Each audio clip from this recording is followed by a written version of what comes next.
Harlingen CISD, it's time for Super Talk. Be a part of the journey to inspire, engage, and empower. Good day, everyone, and welcome to the Super Talks. We're excited today. We have a hometown hero. We have one of the winningest coaches in South Texas high school football history. I mean, we got somebody here that didn't only play the game, but is now coaching the game. And Damon, I know we were talking about this one. To have Coach Manny Gomez here with us today is a blessing, not only for the district, but for the community and for the world. This is going to be a powerful story, so we're excited. Damon, what are you thinking about this one? Well, I'm just going to have to be real honest with you, okay? First of all, I have to give a disclaimer out there to the audience right up front. And Soup, you did not know I was going to go this way, but it is what it is. Yes, sir. Okay. I was walking in the building. I was minding my own business. And I hear this gentleman shout out to me, "Hey, wait a minute. You're the guy on the Super Talks, aren't you? You tell the Soup that I said I want to be on that show." And I knew if this man would have ever figure out a way to get on this show, that it was going to be outrageous. So I want to tell everybody out there, sit back, get you something cool to drink, get you some pop curring, not some corn, but some curring. And let's get ready for an incredible, incredible story. It is an honor to have you here. The awesome, amazing, winning, inspiring Manny Gomez, head coach of Harlingen High School. Welcome here to the Super Talks, my friend. I appreciate you guys having us, but it takes a village. It takes a whole bunch of us. Seriously, I know there's a lot of accolades that they say Manny Gomez is one, but it's called a staff. I truly believe I have the best staff in the state of Texas. Starting off with my boy Scott Swinney, we both graduated together. We're the oldest guys on the staff now. But it's beautiful. It's awesome to be able to just hang out there with these guys and talk some ball and coach some football. But it's fun, and I appreciate you guys having me here today. Yeah, and I know that Absolutely. one of the toughest jobs on the planet is being a Texas high school football coach. I mean, it comes with a lot of pressure. It comes with, and everybody knows Manny Gomez, the football coach. You've established this legacy of excellence. You've just had an impact on so many players over the years. But tell us about Manny Gomez, the person. What's your story, Coach? I share this. I've shared this with the teams in the past because I know some of these coaches hear it over and over. But I grew up in Lemoyne Gardens, and I saw a lot of things that, oh my God. It was like an oh my God moment, what's going on here and stuff. And then eventually you fast forward, we moved to the west side over here by Los Vecinos in that area, right across from La Moreno's Tortilleria. So, I've seen a lot. I've been through a lot, got an opportunity eventually where, it's almost like fast forwarding to some of the questions here. But, my dad put me in the corner, knucklehead, you want to someday go to college? I ain't got no money. So you got to make sure you put in that work and you get yourself a scholarship. So there was a lot of times people would label me as being maybe introverted or just conceited because I was just minding my business because I was just so focused. I need to get a scholarship to get me somewhere eventually to do something great for myself. And the optics were changed. Now I'm back trying to do it in a much bigger way for all these kids in our community, not just here in Harlingen, but if I can reach out to kids, the neighboring Rio Hondo, La Feria, whatever, I'm here to help any kid who is willing. For sure. And I was able, we went to Texas A&M Kingsville, and I mean, your dad would be proud. You went over and did a heck of a job as a football player there. I know you made us all proud, broke down a lot of barriers for people following your footsteps. But, I know that there's a lot of kids that are going to be watching, and you're a hero to a lot of students that are out there. What advice do you have for students right now that are in middle school, that are in high school, that want to follow in your footsteps and want to play at the next level or just want to be the very best that they can be in high school? Like, what do you say to them? Well, chase your dreams. It's really simple. Chase your dreams, but add to it now. Chase them while you're awake. Don't just, people just dream and have, I had a great dream. Well, chase them while you're awake is my message to anybody who is listening, because eventually it's like a point that was made way back when. Somebody's idea is our reality today. And somebody took a leap of faith sometime. And that's the whole thing about some of us. We just kind of like, man, should I, can I, will I? Hey, you don't never know till you try, and that's the whole thing about it. With me, it was always being put in the corner, son, this is what you need to do if you want greater things, because it's a wanting and needing. Everybody wants. Everybody wants to be a champion, but then when it's like Nick Saban says, everybody wants to be national champions. win national championships, but they don't know what it takes to be a champion. Right. You know, and to be a great person and to amount to things, you got to be aware of your self-aware and eventually learn to self-regulate yourself about what you're doing. And that's one thing that I didn't know. But I had a coach who helped me way back when, Coach Jim Morton, who changed the optics of my world. He was there with me when my father was passing away, literally was there with me. So much respect for Coach Morton. And that's the whole thing. He changed the optics of me, and I'm trying to do the same thing for these kids. Like, yes, you can do this, but you got to make sure that you do this, this, and this. But that's where a lot of us eventually can't persevere and we fall short because we don't have a support system. And I would think that probably maybe about 60% of our kids are single-parent homes. So we have to step in. I have to step in and be that father figure for a lot of these kids. And that's kind of why I embrace. I tell people it's real easy to win a game on Friday night. I want to win off the field with these kids. And that part of it is building not just a relationship, but significant relationships. And how do you do that? You have to communicate. You know, I say this jokingly. It's like, guys, I didn't walk up to my wife and I tapped her on the shoulder and say, I'm marrying you tomorrow. No, I had to take her to the movies. And I don't know how much time I have, but I remember I took her to the movies. I had $3 in my pocket, no lie. And there was a dollar movie there in Kingsville. And I was like, man, I paid for me and her, so how many dollars do I have left? I only had $1 left. So I was like, do you want some popcorn? She said no. So I was like, man, that was good. But, you know, eventually you have to build relationships, man, and it takes communication. And a lot of us, now with this COVID, you stay away and stuff. You know, that's the whole thing, being Hispanic. No digas nada, keep your head down. No, we have to be outspoken. We have to be willing to step on somebody's toes. Right. And let them know that you're here. I'm here, coach. Let's roll. You know, and that's what I love to do and what I've always done. And that's what I challenge my kids every day. Say good morning to people. I don't care if a frog goes next to you. You say good morning to that frog. Right. You know, it'll stimulate the production of speaking up and having communication. Because if not, like they say in Spanish, when I woke up, no se abre, no come. Like, my Spanish is not real good, but if you don't open up your mouth, you can't eat. And that's the whole thing. Eat up what we're trying to serve you guys every single day, because that's what we try to do to teach them, try to get to perfection. We can't be perfect, but we can run into excellence and greatness. And that's kind of like our vision that's been implemented. But we just add our own little twist, and we'll talk about something as this conversation goes on. Yeah. I will tell you, Coach, so, you know, I consider myself still new to Harlingen, even though I've been here for about 6 years, really 4 years full time.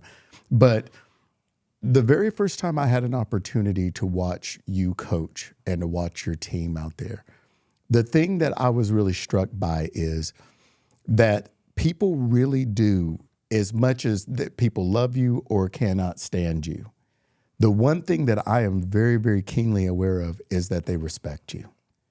And when they have an opportunity to compete against your team and win against your team, I mean, it's like people feel like that they've won the Super Bowl because you have set a standard that, you know, they know it may never happen again.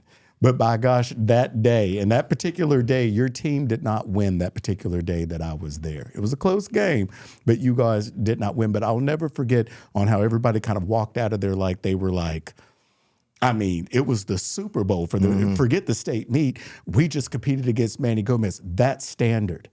For you as a teacher, and here's where my question is in all of this. How do you continue to remake yourself and keep it fresh and keep it new and keep people guessing? Because here goes the whole thing. For you, it looks like to me, it doesn't really matter who graduates. It doesn't really, because you have put together a winning system. When the kids get there, there's an expectation. They already know when they walk in that it is possible to be successful like that. How do you continue to keep that system going? How do you keep that system fresh? And how do you keep that system in place and tight like you do? Well, I'm just staring at that picture up there that says love, and love conquers all. Believe me, I love on these kids. We love on these kids on a daily. But part of love is that tough love too. We make it perfectly clear the difference of it. We learn to compartmentalize our emotions. And when it's time to turn into that dog and when it's time to be a gentle giant, I say the analogy of a lioness. The lioness's paw, she can take care of a cub, right? But then all of a sudden those nails come out. She goes to hunt. That's right. We learn to compartmentalize and know when we're on the field, because when we're on the field, sometimes even our rhetoric that we use turns into something different, but we try to keep that to a level, but we know we're on the football field. We are in the weight room. Again, our mindset is totally different because that's one of the most dangerous places you can be, in the weight room.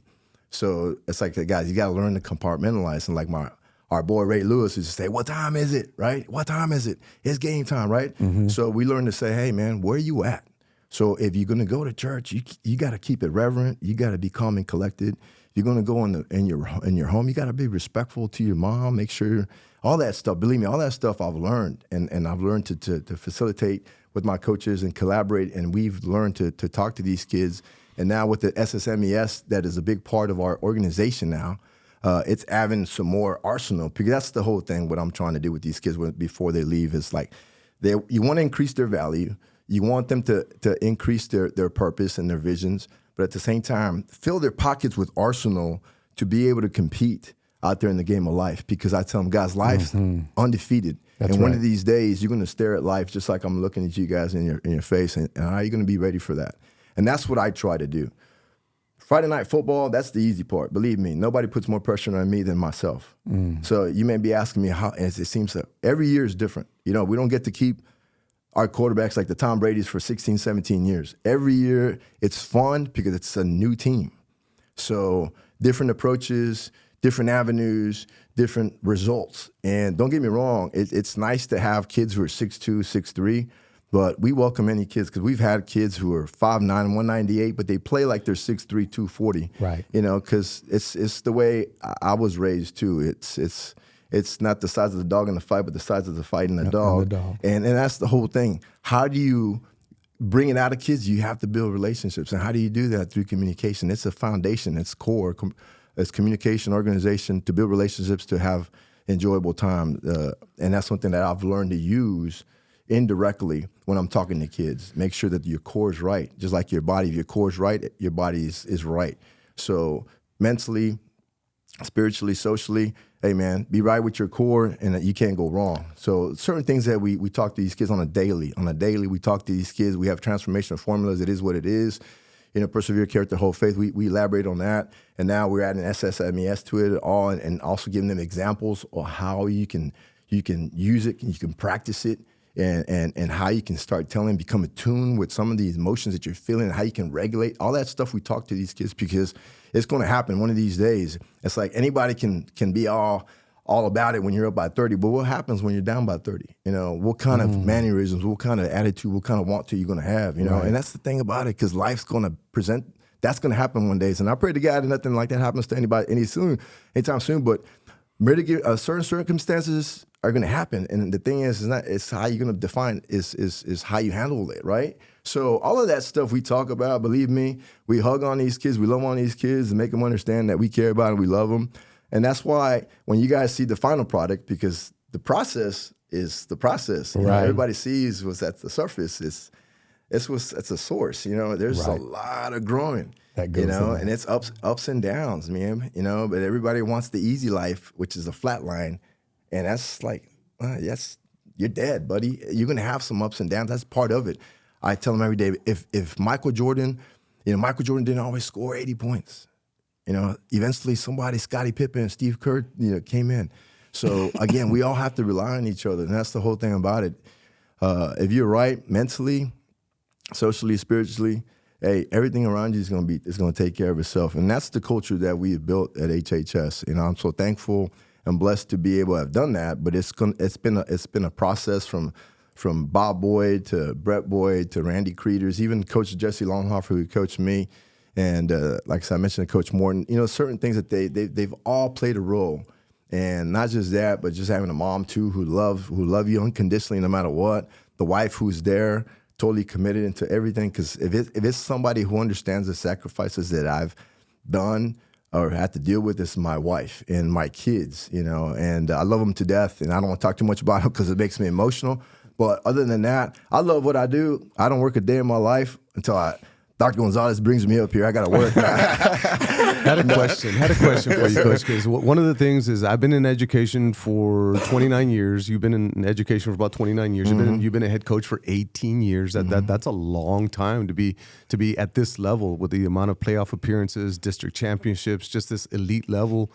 One of the most successful coaches in Texas high school football history, really, if you look at what you've done in the Valley.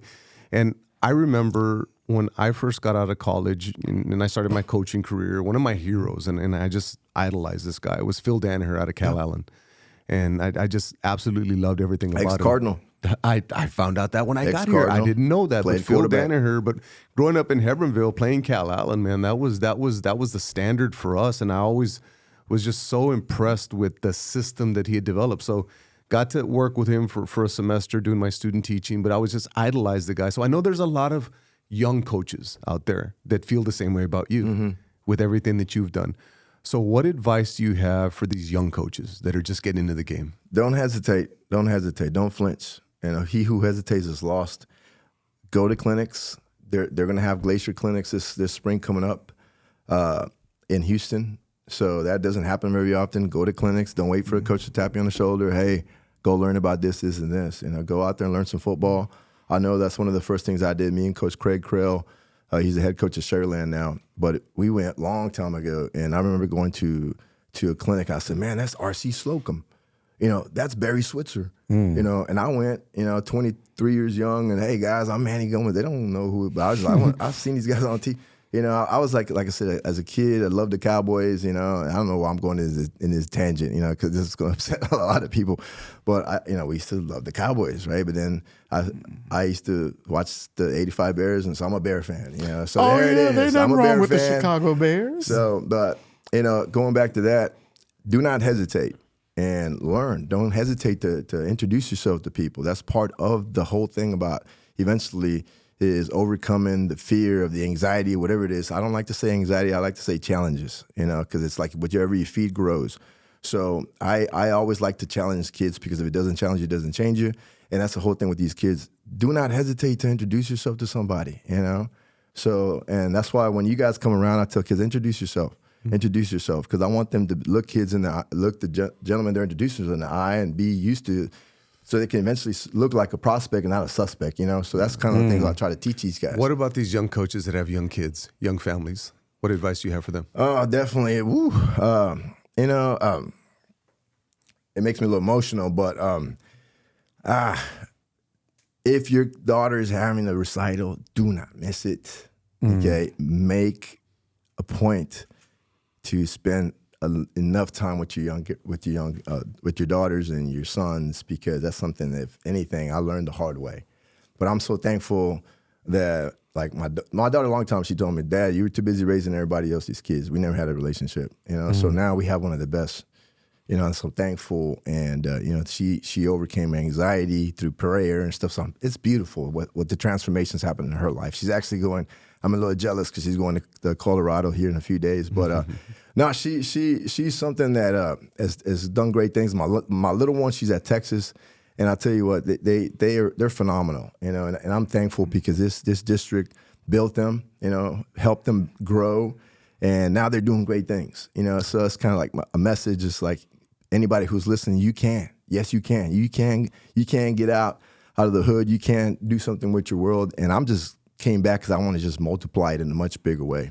Love that. So to all the viewers out there, and it may be one of those things where you're a medical doctor and maybe your life work balance isn't where it needs to be. Maybe your kids are growing up and you're not spending time with them, or maybe you're a superintendent or a lawyer, or all walks of life. I think Coach Gomez is saying, life goes by fast, and we need to take time with our families and do those special things and make those recitals, because, I being a superintendent in the schools with a young family too is one of those things where you spend so much time putting your heart and soul into the organization, and sometimes you get home and you realize, man, I've given 100% at work, and I find myself not giving 100% at home. So I think that's the challenge. So the message is for all of us, and I think Coach hit that, you hit that one out of the park, and I felt that one. So I hope that somebody out there scrolling through and sees this and just takes a little time to reflect, to say, hey, maybe I can do a better job, and maybe I can rearrange my schedule, and I can make the recital. Yeah. And I will tell you, There's a couple of things that you said that hit me really hard. The first thing is going to seem like it's ridiculous, but it is what it is. Whenever you talk about the Chicago Bears, the thing that I love is that you appreciate a winner. And the Chicago Bears at that particular time, especially when they came out and they said, we're the shuffling crew, shuffling on down, doing it for you. They brought a whole different swagger to football that we didn't even know even existed. And they set a standard and was absolutely incredible. And I know exactly what you're talking about because I was there when the Chicago Bears beat the Dallas Cowboys 44-6. And they handed the ball off to the refrigerator Perry. We were all out there because we were broke, so we had to sneak in during halftime to be able to see the show. You were at the game? I was at the Right game. on. And they were out there, and they came out there dancing to all of that. And it was absolutely incredible. And to watch somebody, because I was a big kid growing up, and watching that refrigerator Perry carry that football into the 72. Into the goal line. It was absolutely incredible to see that. So I appreciate your appreciating winners in that way, because you were talking about that just yesterday at the meeting on how you don't just root for any team. You root for who has the winning system. And I love that. And I think that that's what creates those championships. But also something that struck me really hard, and I say this because my dad right now is having heart surgery as we speak. And I know him, and the one place he would want me to be is doing exactly what I'm doing right now. And he loves football. And one of the last conversations that we had before he went into surgery was about the Dallas Cowboys, because he's a huge San Francisco fan. And he told me, he said, look, he said, you don't even have a conversation with me right now about football. The only thing you need to be concerned about is what are y'all eating while you're watching the Super Bowl this year? He said, are you having rotisserie? He said, that's the only conversation you need to have. But I think that was one of the things with my dad, is that we did not have a close relationship growing up. And that struck me. But the thing that I want for you to know, from me to you as a son, is this, is the fact that you have the relationship now. That's the difference. You can never make up for that time, but everything forward and ahead, that's the beautiful part. Yeah. And that's the part I take with my dad. All of that stuff for my kid. My dad was a kid raising a kid.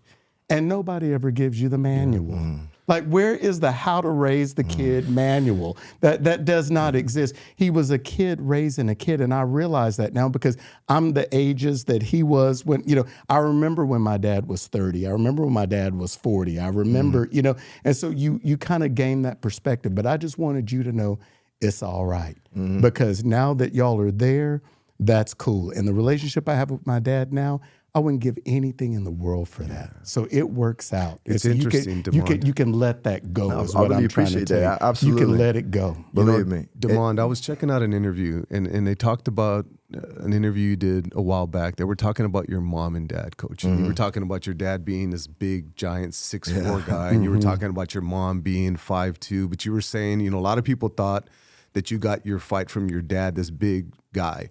But you're saying you got your fight from your mom. Tell us about your relationship with your mom. Chiquita pero picosa, right there, you say.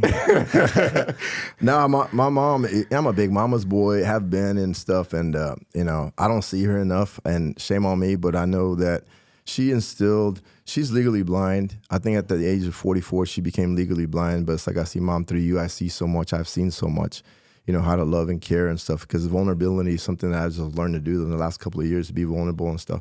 But, She's raised 6 knuckleheads. We're all knuckleheads. My brother George graduated in 83. My brother Ralph graduated in 84.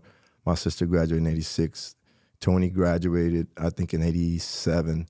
My little brother graduated in 92, I believe. I graduated in 90.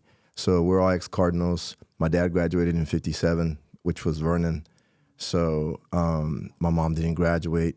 And sometimes she says I'm not very smart. I say, Mom, you're one of the smartest people I know, seriously. But no, it's a mother's love. Some certain things that I've also witnessed with my wife and my girls and stuff. The way she cares for her kids, for her daughters. But it was a struggle. She was an orphan in third grade, and she went to go work in Michigan. And she said that those crop dusters and she would be picking cherries. So maybe some of that pesticides, whatever it was, it got to her eyes and stuff. But anyway, fast forward, she always has something to say about a loss. She always has something to say. So what were you thinking on this play? Kind of stuff. So I love my mom to death. It's something that. But I recall, my dad was a big dude. He was 6'3", about 275, 280. He passed away when he was 57. He passed away in March. I graduated in May and started working here in August. So it happened boom, boom, boom, really fast. But it's taught me a lot and it showed me a lot. But to this day, she is constantly joking and having fun. And that's one thing about her sometimes, the humility that sometimes we lack. All I got to do is just roll by her house and it brings me back to earth and make me understand that, hey, it's going to get done. You will overcome because like the good book says, all things work together for good, right? Yes. So, and that's where sometimes we just fall short because we let certain circumstances get in our way and blind us. So there's nothing wrong with taking steps back. But that's one of the things that I've learned to do. So there's nothing wrong with taking steps back, brother. And that's something that she's showed me because sometimes she has to stand in a certain way to be able to see us. So it's like, and sometimes I like to joke around with her and stuff. But I'll share this story with you guys.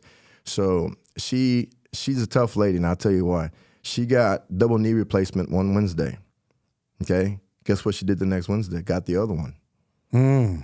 Okay, you're talking about the back to back, and the doctor said, man, But I remember she was going through that second knee replacement, and they put you in these machines that the angle is no matter what, it's going to go. It's going to take you in the pain no matter what.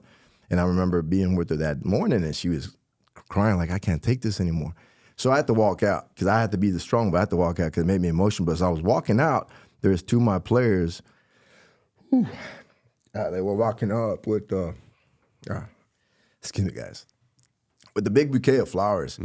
And it was Luke Lucio and Dallas Zamora. And I was like, man, it's like an answered prayer because as soon as I walked in, I said, Mom, look. And it just reignited her want to finish her rehab. So, yeah, it's real. This is something that, I share with you guys because I was just being transparent about what's happened in Cardinal land, the word love. And that's what it is. You love something so much, you're going to do almost anything and everything for it. But at the same time, don't get me wrong, you got to compartmentalize because we have also got to be a father, got to be a son, got to be a brother, got to be a husband. Not that particular order, but there's a lot of different hats you have to wear. But more importantly, it's fun, it's awesome. But like I said, my mom, she's a big part of who I am. But at the same time, the commitment now that my wife and love that she's brought also, it's a great combination, and I'm just ecstatic to be here with you guys, and more importantly, to have an opportunity to impact kids on a daily basis. It's not just about me. You got a culture over there of coaches who understand. People believe that I only hire ex-Cardinals. That's not the case. I hire what's best out there, but I really want to feel them, not just listen to them. So when I hear somebody speak, I want to feel their passion. I want to feel their love for what they're doing. Because this is not just a job. This is a calling. I truly believe this is an opportunity, like I mentioned, to impact kids and change outcomes and change lives in a much bigger way. And that's what we do in Cardinal land. And I know, and I speak openly because he's my little brother, Coach Izzy at South.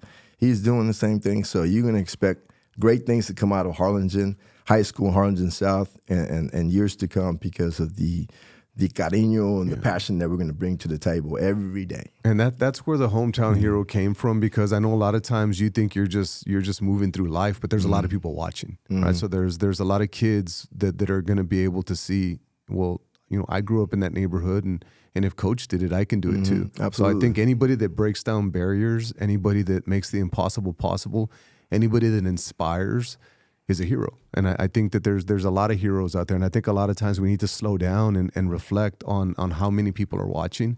Sure. So that's why I wanted to say thank you for that, because there was a lot of blood, sweat, and tears that went into your career as a Cardinal. I mean, I know you put every ounce of your soul into that. And then you went to Kingsville, did the exact same thing, and earned a college degree through that hard work. And then came back, and you've done high school football coaching at an elite level for 18 years. That is almost unheard of in this competitive environment. So that's where the comment comes from. I know that a lot of times you kind of say, it's the team, it's everyone else, and I agree. but leadership matters, man. So I wanted to make sure to thank you for that. Damon, anything for the world before we let Coach get back to his busy schedule? Just thank you. And thank you for opening up your heart and your soul and all of that. And I totally understand why kids like playing for you. You know, I always say that kids rise to the occasion because of the leadership that they have at the helm. And kids want to win for somebody that they can believe in. And you've inspired me today. And I just want to thank you for that. And is there any last things that you want to say to the community, to the kids, to the parents, to the universe?